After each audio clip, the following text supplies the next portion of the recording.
Okay guys, I have this video here from Lily that is called PoE 3.27 First Impressions. Is it good? And of course I want to watch this video because I want to know what she thinks about the league, because I am loving the league. I think the league is really good. I think 3.27 is really good. I like the Genesis 3. I like the bridge rework mechanic.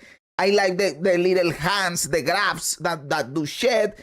I think the league is really good and I am having tons of fun. Let's go. Alright, so Breach 2 Thoughts, aka Keepers of the Flame 3.27. Overall, Breach is definitely fun to interact with. I've been having a lot of fun with it. The tree, the breach, every breach encounter, like the classic breach, the new kind of blight breach hybrid. Pretty fun, even if it's just Blight V2, essentially. The main two. I've been hearing this comment a lot, by the way. A lot of people see it as Blight 2. I don't see it as Blight Part 2. I see it as it is a similar mechanic to Blight, but it's its own thing. And I think it is really good. I think it is really cool.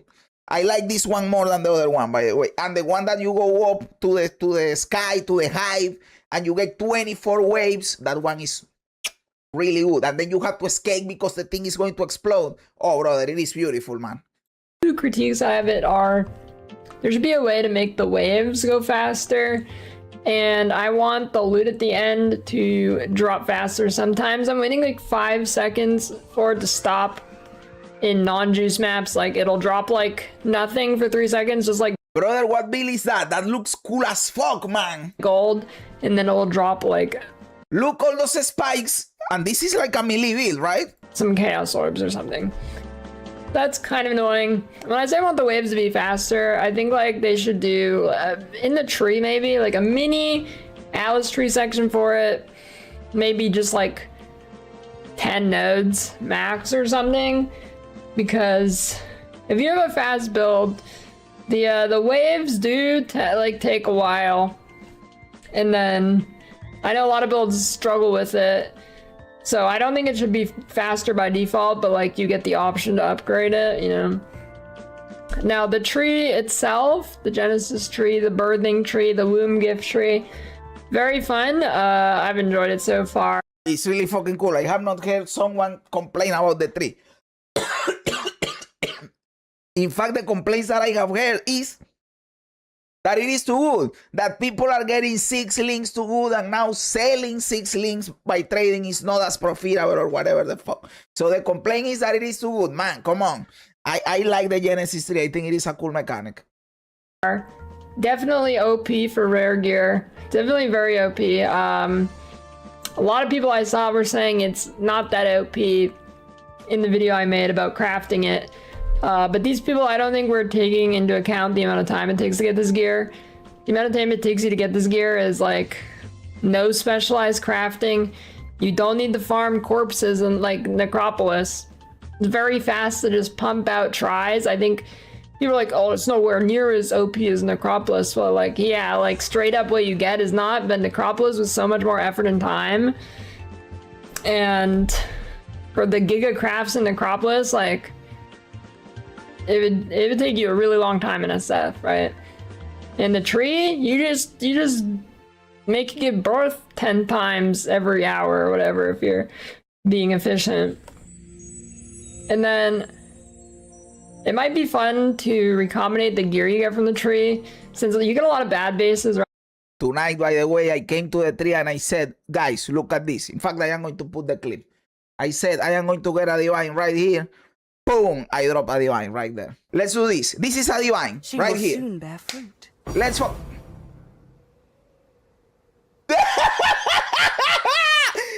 Clip it, baby! Right. And then you do tend to get a lot of items with like 3 times tier 1. So I think like slamming those items together will be pretty fun later in the game. Probably gonna be a lot of dust, but could be good. And then from currency on the tree, I've not got a single divine from it. The best thing I've got is 20 chaos or 40 unmakings. One or the other, I don't know which one's worth more in hardcore right now. Probably about equal. And then, yeah, that's the tree. The grafts, very good. I think the graphs are probably the best part of Breach. Granted, I like the graphs a lot. I think the graphs are cool. I don't think they are the best part. I think the best part is the reward to the mechanic itself, like doing the fortress, the hive, the thing. But the graphs are really fucking cool and fun. They are cool, man. I like all of it, but I think the graphs are the best. I think they're very well designed. I think they're very interesting. At least the flat, or not flat, but at least the fire and fizz ones, because those are the only ones I've interacted with. They all seem pretty good. And then I think it'll help a lot of builds in hardcore because the extra defense, like a lot of builds in hardcore, you really just don't want to do because you can't fit any defense. So the extra defense on the graphs is really nice. Like for example, Elementalist, you don't really get a great guard skill to like, you get probably Immortal Call because you don't go armor really, and you don't really go grace either. You can, but it's not that good early. So the Heart of Flame one, which is basically like a molten shell that doesn't require armor, very, very nice there. Definitely will take a lot of these builds that are borderline unplayable to playable in hardcore because the extra defense. And then that combined with the Bloodline stuff, but I'll get to that later. And then I haven't done the new bosses from Breach yet. I'm just lazy and I'm just blasting maps. There are some interesting Foulborn uniques. I haven't interacted with them too much. I think the coolest ones I've got were like, take 20 Fizz as Chaos from the Cherubim's chest with... I am using a Foulborn axe as my weapon because it gives you extra attacks for exerted work, guys. And it is really cool, and it is cheap. Well, it was cheap when I bought it, like 10, 15k or something like that. And hey, I am having tons of fun with the weapon. I hope that it takes a long time before I have to replace it, or maybe I don't even have to replace it. I don't know.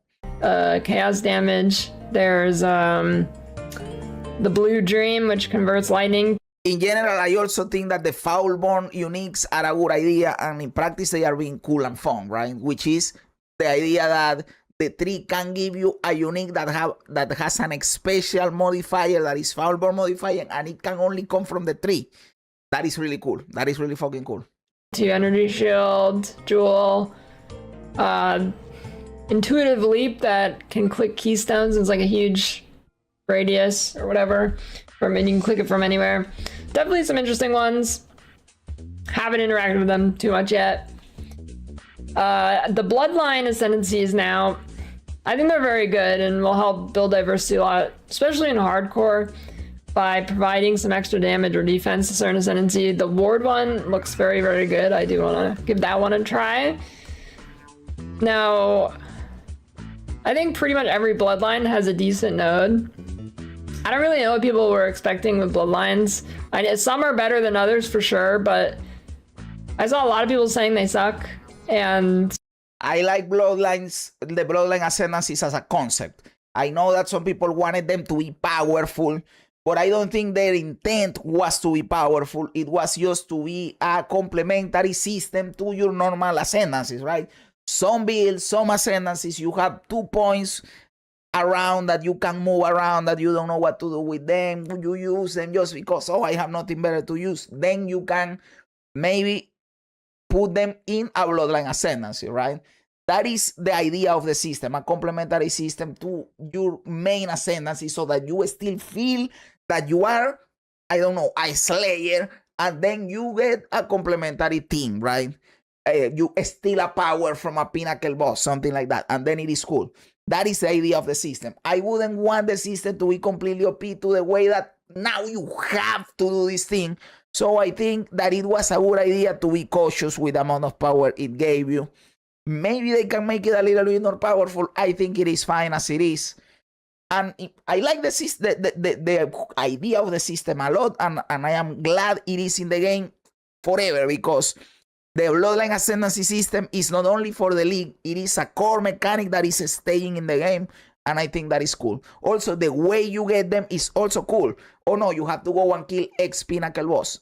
Nice, man. The whole idea in the thing is cool. The only one that sucks is having to do, if you want the Sanctum Ascendancy, having to do the Sanctum to get an Ascendancy is fucked. Fuck the Sanctum, man. Original Harvest was way more OP than the tree. You can only get non-influence, non-special mods from the tree. So you still need to craft yourself if you want really crazy gear, like Tailwind Boots. Okay, okay. I didn't know how the Harvest was because I didn't play at that point. But okay, it is good to know that the tree is not as OP as some things we have had in the past. I don't know, like, I don't know what people expected. I don't know if they just expected for them to be like completely new normal ascendancies that you just click all the node or something. Exactly. Like, I don't know what people really expected, but I mean, I always expected to be like, you'll click one or two of their nodes to fill a hole in your build, or you like Agree completely with Lillian here. add a certain tech. Like, I didn't ever expect to click every node in like the all tree or something. So I don't really know what people are complaining about there. I guess they just wanted every node to be OP. But yeah, I don't know. I think they're in a relatively good spot. There's a bunch of interesting nodes that I'd like to click on builds. I want to do a ward guy. Definitely some good minion ones. The all node with the action speed could be nice on a build. The Unleash one, I mean, yeah, I don't. The Crystal King Ascendancy is also, and you guys know that I love Delve, but that one is one that is annoying to get because you have to go to Delve 100 and something, 130, 150 to even be able to find the Crystal King, and then you have to look for him. So it is annoying to get it just because of the randomness of finding the Crystal King. But I like Delve, so not that much of a pain in the ass, but still a pain in the ass. They all look pretty decent. There's definitely bad ones too, though, but overall, good. And then currency drops. They seem to buff in the campaign to me. I felt like I was getting like 20 to 30% more stuff in the campaign. I was like raining. I have heard people in my chat and reading comments in other videos or whatever. I have heard people complaining that they feel like loot is nerfed. So this is the first time that I hear that it is buffed. To be honest, I never think about it because I always think, this is my mentality regarding loot, guys. And this happens to me both in PoE 1 and in PoE 2. When people say loot is nerfed, loot is buffed, or loot is this, or loot is that, or I see at my own anecdotal experience with my own loot that I find, I never think about if it is nerfed or it is buffed because RNG is so wide, is so vast, and there are so many RNG variables in a game like Path of Exile that we don't have enough data set of information to know if something changed. Maybe it is the same, and just through experience because of bad or good RNG, we feel that something changed. But maybe if you could ask GE or the person that buffs and moves the numbers around for loot, they say we didn't do anything. Right? Like, I know that there are sometimes incidental systems that indirectly buff or nerf the loot. But again, I never think that way. Brother, I know maybe it is dog shit that I say this, but I studied physics in university, right? And when you study physics, you study a lot of statistics. And they teach you a lot about the law of big numbers. The law of big numbers definitely applies to Path of Exile. There are a lot of outliers in terms of statistics in RNG. And you can get crazy good streaks or crazy bad streaks in terms of loot. And sometimes people, because of that, they think, oh, I have a good experience, loot is buff. Oh, I have a bad experience, loot is nerf. But in reality, loot is the same, and it is just RNG for you at that point in time.